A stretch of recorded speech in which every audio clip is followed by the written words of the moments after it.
And welcome back to another edition of Hoop Scoop with the coach, Doug Biega. We took the show today on the road from our fine sponsor, Beaver County Auto, up in Chippewa, Drew Latsko. And Doug is sitting in front of, as you can tell, a 2019 Nissan Altima. We'll get to that in a second, but let's concentrate for a couple minutes on basketball.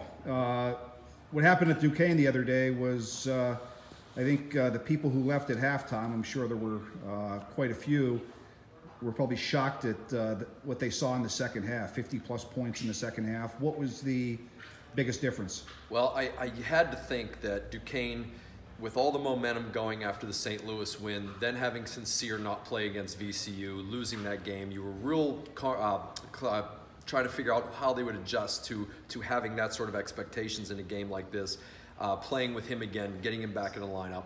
And quite honestly, they were flat, they were sluggish. They were sloppy with the basketball in the first half.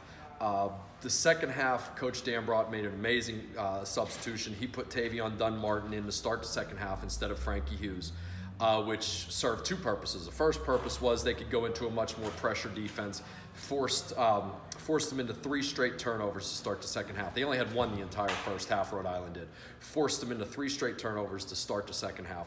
And it seemed to light a fire under Frankie. And Frankie came out and hit 5 threes in the second half, 20 points overall, just in the second half. So if you left at halftime, you had no idea that other stuff was coming. You thought, oh, here we are again. But man, what a rebound and what an adjustment by Coach.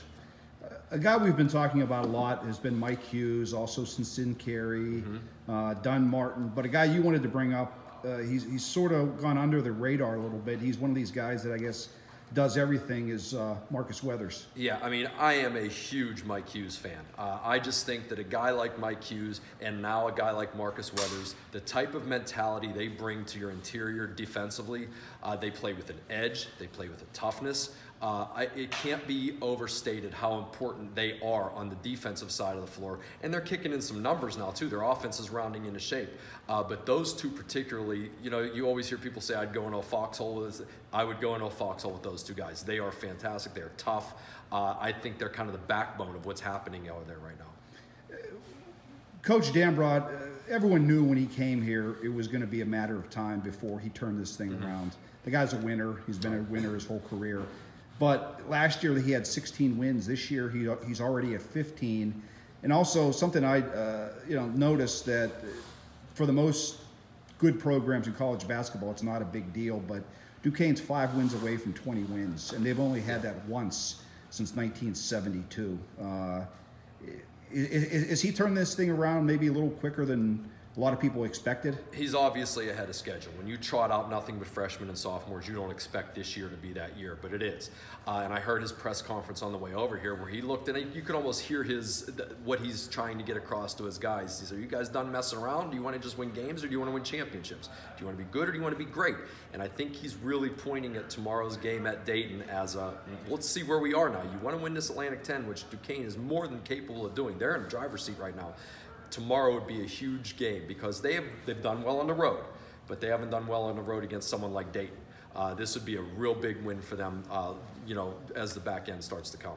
Let's move over to Pitt here real quick. Tomorrow, Syracuse, 6 o'clock, junior day. It should be a big atmosphere. What's happening with them, I don't think, is a surprise to a lot of people. They've got into a little bit of rut since Florida State. I attribute it to the fact that somebody pointed out that they've had the toughest to date conference schedule of any conference teams or power teams in the country. Is it as simple as that? I mean, welcome to the ACC, right? That's the conference of which they play. They had a lot of good momentum, similar to Duquesne over the St. Louis win, that mojo. Pitt had a lot of that going on when they beat Florida State. And then they ran into tomorrow's opponent. They ran into Syracuse, who kind of exposed a little bit with that zone. And Pitt has seen a lot of zones since they played Syracuse. I guess, to use a baseball analogy, we're the second time through the order right now, and they're making adjustments at Pitt. And Coach Capel is doing his damnedest to make his adjustments. But that's where the lack of depth and overall lack of talent is starting to show. He has 2 really good guards, okay, in Trey and Xavier. And right now they are being eliminated by the other teams. These are good teams. These are good coaches. They're going to find a way to take out your guys. And what Pitt is in desperate need of right now is that third scorer. Who needs to step up? I mean, you got to think it's Wilson Frame, right? He could, against zones, he's their perimeter guy. If he goes out there and hits 4 or 5 threes, that could open things up. Now they're banged up inside. Their 2 bigs didn't practice today. So, you know, there's ways to get inside that Syracuse zone other than passing into the post. You can drive into those gaps with your guards and kick it out once the defense is drawn into you. You can kick it out to a guy like Wilson Frame. But he has to be that guy. He has to open up this zone.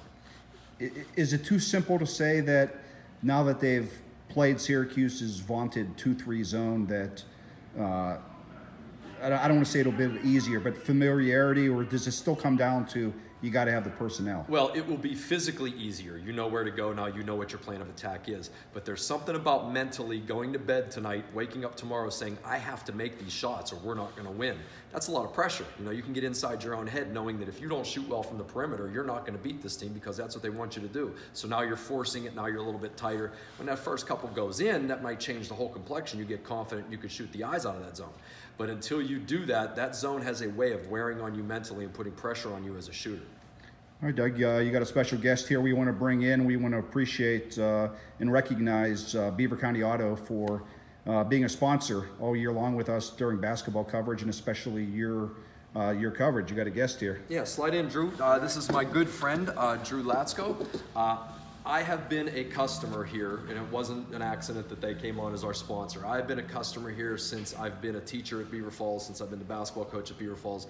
This family has been wonderful to me.